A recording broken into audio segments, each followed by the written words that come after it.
Jubilee hills by ఎలక్షన్లు వచ్చినప్పటి నుంచి రాష్ట్రం మొత్తం జూబ్లీ హిల్స్ వైపు చూస్తోంది. ఈరోజు ఒక కాంగ్రెస్ పార్టీ ఈరోజు ఒక బీసీ బిడ్డకి అవకాశం ఇస్తే ఈరోజు రాష్ట్రం మొత్తం కొనియాడుతున్న బీఆర్ఎస్ వాళ్ళ కళ్ళు కనబడట్లేదు. బీసీ బిల్లుకి ఎట్లన్నా మీరు సపోర్ట్ చేయలేదు. అసెంబ్లీలో ఒప్పుకొని బయటకు వచ్చి లొల్లి చేసిండ్రు. ఆ బిల్లు ఆమోదకరంగా లేదనే మాట మాట్లాడిండ్రు. ఏనాడు కూడా బీసీల వైపు చూడలేదు. బీసీలకి గతంలో ఉన్న 33% నుంచి 22%కు తీసుకొని వచ్చి ఆ దరిద్రం చరిత్ర ఘనకార్యం మూటగట్టుకున్నది మీది. ఈరోజు కాంగ్రెస్ పార్టీ ఒక యువ నాయకుడిని బీసీ బిడ్డకి యాదవుల బిడ్డకి అక్కడ లోకల్గా ఉన్నటువంటి పుట్టి పెరిగినటువంటి కుటుంబంలో ఒక 10 మందికి సహాయం చేసేటటువంటి కుటుంబంలో పుట్టినటువంటి నవీన్ యాదవ్ మీద ఇష్టం వచ్చినట్ల ఇటు పార్టీ మీద అటు నవీన్ యాదవ్ మీద ఎట్లా పడితే అట్లా మాట్లాడుతున్నారు. నిజంగానే నవీన్ యాదవ్ కుటుంబం మీద వాళ్ళు నిజంగానే రౌడీలో నిజంగానే గుండాలో అయితే మనం సోషల్ మీడియాలో చూస్తున్నటువంటి వాస్తవాలు వాళ్ళ కుటుంబ సభ్యులే కాదు బయట వాళ్ళ ఇంటర్వ్యూలు చూస్తుంటే చెప్పినటువంటి నిజాలు ఈరోజు కేసీఆర్ మర్చిపోయిండేమో కానీ జూబ్లీ హిల్స్ కాదు తెలంగాణ ప్రజలు మర్చిపోలేదు. మొట్టమొదటిగా తెలంగాణ పార్టీ పెట్టిన తర్వాత కేసీఆర్ ప్రచార రథం కావాలని నవీన్ యాదవ్ తండ్రి అయిన శ్రీశైలం యాదవ్ దగ్గరికి వెళ్ళి తెచ్చుకున్నటువంటి వాస్తవం నిజమా అబద్ధమా?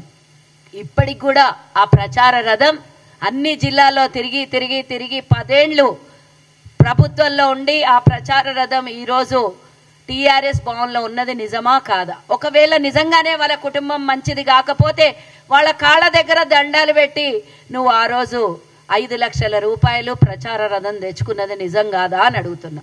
మంచోళ్ళు కాకపోతే వాళ్ళ కడప ఎందుకు దొక్కినావు? సరే వాళ్ళు మంచోళ్ళు కాదనుకుందాం. మొన్న వాళ్ళ పెద్ద శ్రీశైలం కొడుకుని మీ పార్టీలో ఎట్లా జాయిన్ చేసుకున్నారు? ఇంకా ముందుకు పోయి కత్తులు కటార్లు తీసుకొని వచ్చిండ్రు నామినేషన్ పోయినప్పుడు అన్నారు. ఎవరిని అవమానిస్తున్నారు అని అడుగుతున్నా నేను. ఒక యాదవుల బిడ్డలు బీసీ బిడ్డలు మా బీసీ బిడ్డకు టికెట్ ఇచ్చింది కాంగ్రెస్ పార్టీ అని సంతోషంతో జూబ్లీ హిల్స్ ప్రజలందరూ ఏకమయ్యి పార్టీలకు అతీతంగా యాదవ కుటుంబాలన్నీ నామినేషన్లో పాల్గొంటే వాళ్ళని అవహేళన చేసేటట్టు కత్తులు కటారులు ఆయుధాలు తీసుకొని వచ్చి నామినేషన్కి వచ్చిండ్రని అవమానించి ఎక్కడన్నా మీకు కనిపించినాయా? ఏ వీడియో విజువల్లోనన్నా వాళ్ళ చేతులలో కత్తులు కటార్లు కనిపడినాయా? మీరు అనుకున్నట్టే గుండాలైతే మరి శ్రీశైలం యాదవ్ని కొడుకుని జాయిన్ చేసుకున్నప్పుడు ఎవరు గుండాలో మీకు తెలీదా? నిన్న ఆయన ఎవరు అంజద్ ఖానా ఎవరినో జాయిన్ చేసుకున్నాడు. ఆయన మీద 22, 23 కేసులు ఉన్నాయి. పీడీ యాక్ట్ ఉన్నది. సల్మాన్ ఖాన్ని జాయిన్ చేసుకున్నాడు. పీడీ యాక్ట్ ఆడపిల్లల్ని వేధించి మానభంగం చేసినటువంటి కేసులున్నటువంటి ఫోక్సో కేసున్నటువంటి వ్యక్తిని తీసుకొని వచ్చి మరి ఆడపిల్లల జీవితాల్ని సర్వనాశనం చేసినటువంటి ఒక దుర్మార్గుణ్ణి మీ పార్టీలో జాయిన్ చేసుకొని ఈరోజు ఒక మహిళను నిలబెట్టి మహిళ సెంటిమెంట్ మీద ఆడుకుందామని చూస్తున్నారు కదా. మరి మీ పార్టీలో మీ పక్కన మీ బెడ్రూమ్లో తీసుకొని వచ్చినటువంటి కేటీఆర్ మరి ఒక ఆడపిల్ల జీవితాన్ని నాశనం చేసినటువంటి వ్యక్తిని పక్కన పెట్టుకొని ప్రచారం చేస్తుంటే ఆడపిల్లలకి మహిళలకి ఏం భరోసా ఇస్తున్నారని ఈ సందర్భంగా నేను అడుగుతున్నా. అంటే రేపు పొద్దున ఆ ఆడపిల్లలు రోడ్డు మీద జూబ్లీ హిల్స్ లో తిరగలేము మిమ్మల్ని గెలిపిస్తే అని మీరు ప్రచారం చేస్తున్నారా? లేకపోతే ఆడపిల్లలకు రక్షణ లేదని ప్రచారం చేస్తున్నారా? ఏ ముఖం పెట్టుకొని మీరు ఓటు అడుగుతారు? ఏ ముఖం పెట్టుకొని ప్రజల దగ్గర పోతారు అని అడుగుతున్నా. గురిగింజతనం నలిపారు కదని పక్కల అంత గుండాల్ని రౌడీల్ని పెట్టుకొని ప్రచారం చేస్తున్నా మీరు ఈరోజు ఇతరుల గురించి మాట్లాడితే తమ నలుపు తమకు తెలియదని జనాలు మీడియాలో మీరు నమ్ముకున్న సోషల్ మీడియాలనే 100 కోట్లు పెట్టి సోషల్ మీడియా నడుపుతున్న మీ సోషల్ మీడియాలనే చూడండి ప్రజలు ఏమంటుండ్రు, ప్రజలు ఏ విధంగా వ్యతిరేకిస్తుండ్రు. గతంలో 10 ఏళ్లు మీకు అవకాశం ఇస్తే జూబ్లీ హిల్స్ లో రౌడీయిజం కొనసాగించి భూములు కబ్జా పెట్టి మహిళల్ని ఇబ్బంది పెట్టి లీడర్లకు 3rd డిగ్రీలో ప్రయోగం చేసి ఇదే నవీన్ మీద 3rd డిగ్రీ ప్రయోగం చేసింది అబద్ధమా నిజమా? ఆయన మీద అనవసరమైనటువంటి కేసులు పెట్టి ఇబ్బంది పెట్టింది నిజమా అబద్ధమా? అప్పుడు ఎవరు రౌడీలు? మీరా? లేకపోతే ఈరోజు మేము టికెట్ ఇచ్చి బీఫామ్ ఇచ్చి నిలబెట్టినటువంటి యువకుడు రౌడీ అనేది ఒక్కసారి గుర్తు చేసుకోవాలి. తాను చేసినటువంటివన్నీ శుద్ధపూసలు, తాము చేస్తేనేమో శ్రీరంగ నీతులు, మంది చేస్తేనేమో ఇంకొకటి అని వేదాలు మస్తు వల్లిస్తారు. వేదాలకేముంది? నాలుకకు నరం లేదు, ఎట్లొస్తే అట్లా మాట్లాడొచ్చు. అభివృద్ధి అంట, వాళ్ళ పార్టీ ఆఫీస్ అంట జనతా గ్యారేజ్ అంట. జనతా గ్యారేజ్ కాదు, మంత్రులకు కూడా కనీసం మీరు అధికారంలో ఉన్నప్పుడు గేడు దగ్గర రాని అనేవాళ్ళు ఈరోజు దిగజారిపోయి ఏడదాకా వచ్చిండ్రు అంటే మేము జనతా గ్యారేజ్ పెట్టుకున్నామంట. మా ఎమ్మెల్సీ నాయకుడు ఒక ఇంటర్వ్యూలో చెప్పిండు, జనతా గ్యారేజ్ అంటే ఆ జనతా గ్యారేజ్ సినిమాలో హీరోనే తండ్రిని చంపిండు అన్నాడు. ఇక్కడ కూడా గట్లనే ఉన్నది. మరి రేపు పొద్దున ఏమవుతుందో మీరే చూసుకోవాలి. ఇవన్నీ కాదు, తెలంగాణలో ఈరోజు బీఆర్ఎస్ ఉనికి ఎక్కడుంది? 4 స్తంభాలాట, బిడ్డ ఒక దిక్కు, అల్లుడు ఒక దిక్కు, కొడుకో దిక్కు, తండ్రి ఫామ్ హౌజులు. మీరు ఏమని ప్రచారం చేస్తారు? బీఆర్ఎస్ నాయకులం మేము వచ్చినామని ప్రచారం చేస్తారా?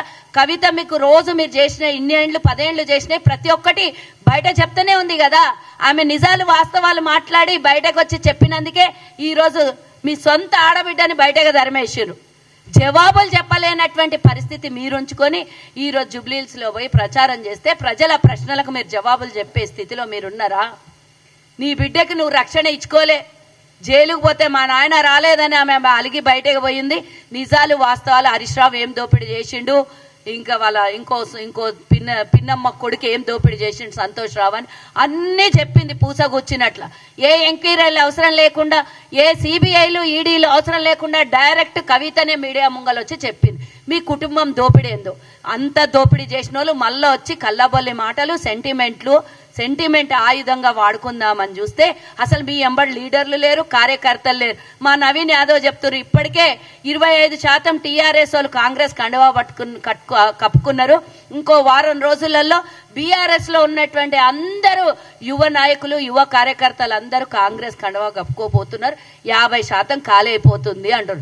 నాయకులే లేనప్పుడు ఓట్లు ఎవరి దగ్గర పోయి అడుగుతారు? ఓట్లు ఎవరేస్తారు? సరే, మీ నాయకురాలు సునీతకి బీఫామ్ ఇచ్చారు కదా, పాపం ఆమెను ఇబ్బంది పెట్టిన విషయం మీరు బీఫామ్ ఇవ్వడం వల్లనే అవతల మాకంటి గోపీనాథ్ మొదటి భార్య కొడుకొచ్చి ఈసీకి కంప్లైంట్ చేశారు. ఎవరికీ తెలియనటువంటి సమాచారం ఆయన వచ్చి ఈసీ ముంగల గోడు పెడితే రాష్ట్రం మొత్తం తెలిసింది.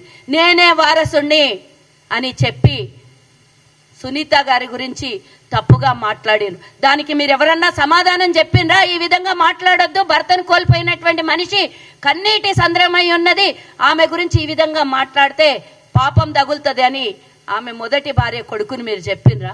అక్కడ ఎందుకో మాట్లాడలేదు. ఎందుకు ఆమెని బహిరంగంగా మీ వల్ల అవమానింపబడింది? ఎందుకు అవసరమైతే ఎమ్మెల్సీగా ఒకటో రెండో ఏమన్నా అవకాశం వస్తే ఆమెకు నామినేట్ చేసి ఎమ్మెల్సీగా అవకాశం ఇస్తే తప్ప, ఎందుకంటే ఆమె ఓడిపోతుంది. ఇంకెవ్వరు అక్కడ సిద్ధంగా లేరు, అక్కడ పోటీ చేయడానికి నాయకులు లేరు. కాబట్టి ఆమెను బలవంతాన వాళ్ళ బంధువు ఒక ఆయన ఇంటర్వ్యూలో నేను చూసిన, మాకు అసలు మా సునీతమ్మకి రాజకీయం అలవాట్లేదు, ఆమెకు బయట ప్రపంచము ఈ రాజకీయాలతోని సంబంధం లేదు అంటే బలవంతాన ఆమెను తీసుకొని వచ్చి ఈరోజు పోటీ చేపిస్తున్నారని ఆయన గోడు వెళ్ళబుచ్చుకున్నాడు. అంటే మీ స్వార్థం కోసం ఒక మహిళను బలి ఇయ్యడానికి రెడీ అయ్యారు. మీ స్వార్థం కోసం ఒక మహిళని నడి రోడ్డు మీద అవమానించడానికి రెడీ అయ్యిండ్రు. ఆమె కన్నీరు పెట్టుకోవడానికి అసలైనటువంటి వాస్తవం, నన్ను తీసుకొని వచ్చి ఈరోజు బలవంతాన టికెట్ ఇచ్చి నేను ఓడిపోతే వీరు సంతోషపడుతున్నారని ఆమె కన్నీటి పర్వంతం అవుతుంటే ఈరోజు దాన్ని చూసి చలిమంటలు కాపుకుంటున్నటువంటి బీఆర్ఎస్ వాళ్ళు ఈరోజు కనీసం ప్రజల దగ్గర పోయి ఓటు అడిగే స్థితిలో లేరు. గల్లీలలో పోతే ఇప్పటికే మేము అధికారంలోకి వచ్చినాక అక్కడ అన్ని రోడ్లు వేయించినాం. మేము అయితే ఎన్నో సందులు గల్లీలు తిరుగుతూ ఉంటే, మేడం ఇన్నేళ్ల నుంచి మేము 3-4 ఏళ్ల నుంచి ఇక్కడ మేము కంప్లైంట్ ఇస్తున్నాం, ఇక్కడ బీఆర్ఎస్ కార్పొరేటరే ఉన్నది, ఆమెకు ఎన్నిసార్లు కంప్లైంట్ చేసినా కూడా కనీసం ఇక్కడ ఈ రోడ్లు బాగు చేయించట్లేదు, మోరీలు బాగు చేయించట్లేదు, డ్రైనేజ్ వ్యవస్థ మంచి చేయించట్లేదు, మా పిల్లలకు అన్ని అనారోగ్యం పాలవుతున్నారని ఎంతో మంది మేము ఇళ్ల దగ్గర పోయినప్పుడు చెప్పినటువంటి విషయం మేము గమనించినాం. మరి మీ కార్పొరేటరే ఉన్నప్పుడు ఒక్కొక్క వార్డులో చేయాల్సినటువంటి అభివృద్ధి ఎందుకు చేయలేదు గత 10 ఏళ్లుగా? అంత డ్రైనేజ్ వ్యవస్థ పోతే పాములు వస్తున్నాయని చెప్తున్నారు వాళ్ళు. అక్కడ పోతే ఏంది ఎవరు 10 ఏళ్ల నుంచి ఎవరు అధికారంలో ఉండే? మరి ఎందుకు జూబ్లీ హిల్స్ ఎందుకు డెవలప్ కాలేదు? పేరుకు చెప్పుకోవడానికి జూబ్లీ హిల్స్ అంటే రాష్ట్రంలోనే ఒక డెవలప్డ్ నియోజకవర్గం లాగా కనబడుతుంది. కానీ ఏవైతే బస్తీలు ఉన్నాయో ఆ బస్తీలలో పోయి చూస్తే ఎంత బాధాకరంగా ఉంది. ఈ రోజు మా ప్రభుత్వం వచ్చిన తర్వాత 150 కోట్లతో అభివృద్ధి చేసినాం మేము అక్కడ. మరి మీ కళ్ళు కబోదులు ఎత్తుకపోయిండేనా? మీ కార్పొరేటర్లు ఏమయ్యిండ్రు? ఏ గల్లీలో ఏ వ్యవస్థ పాడైపోయిందో ఆ వ్యవస్థను రోడ్లు కానీ నీళ్లు కానీ ఎక్కడ కూడా సౌకర్యాలు అందియకుండా మళ్ళీ మాకు ఓటు కావాలని మీరు అడుగుతుంటే సిగ్గుపోతుంది. ప్రజలందరూ చెప్తున్నారు ఇక మా దగ్గర రావద్దు, మా ఇంటికి రావద్దు అని చెప్పడమే కాకుండా ఎవరింటికి పోతే వాళ్ళ ఇంటికి మా ఇంటి బిడ్డ, మా నవీన్, మా ఇంటి కొడుకు అని అందరు మంగళార్తలు నీరాజనం పలుకుతుంటే మీరు తట్టుకోలేక కాంగ్రెస్ పార్టీ మీద, నాయకుల మీద, మా అభ్యర్థి మీద అవాక్కులు చెవాకులు మాట్లాడుతున్న ఖబర్దార్ బిడ్డ. నవీన్ అత్యధిక మెజార్టీతోని గెలుస్తున్నాడు. ఎప్పుడో గెలుపు ఖాయమైంది. కేవలం అత్యధిక మెజార్టీ కోసం కాంగ్రెస్ పార్టీ అలాగే మా నాయకులందరూ అక్కడ కష్టపడుతున్నారు తప్పించి అక్కడ ఓడిపోతామో లేకపోతే అక్కడ ఉనికి పోతుందో అనే భయంతో కాదు. బై ఎలక్షన్లలో కంటోన్మెంట్ లో శ్రీ గణేష్ ఏ విధంగా గెలిచిండో అంతకన్నా మెజార్టీతో ఈ రోజు మేము గెలుపొందబోతున్నాం. హైదరాబాద్ GHMCలో కూడా పూర్తిగా కైవసం చేసుకునేది కాంగ్రెసే. ఇక కేల్ ఖతం అయిపోయింది. BRS దుకాణం బంద్ అయిపోతుంది. ఇక మీకు పోయి ఫామ్ హౌస్ లో మీ నాయన ఒక ఫామ్ హౌస్ లో వండుకుంటూ కొడుకుకి ఇక కొన్ని రోజులు అయితే నిజంగానే కార్ గ్యారేజ్ కి పంపించేసి ఖతం అయిపోయే పరిస్థితి వచ్చింది. కాబట్టే ఏదో నోటికొచ్చిందల్లా మాట్లాడుతున్నారు. ఈ నోరు అదుపులో పెట్టుకోకపోతే ప్రజలు 2023లో చూపించిండ్రు, 24లో చూపించిండ్రు, మొన్న ఎమ్మెల్సీ ఎన్నికలలో చూపించిండ్రు, ఇప్పుడు బై ఎలక్షన్లలో కూడా చూపిస్తారు. ఇంటికి పోయి పెట్టాబేడా సదురుకొని అయితే జైలుకో లేకపోతే ఫామ్ హౌస్కో పోయే పరిస్థితి వచ్చింది. కాస్త నోరు అదుపులో పెట్టుకుంటే బాగుంటుందని హెచ్చరిస్తున్నా.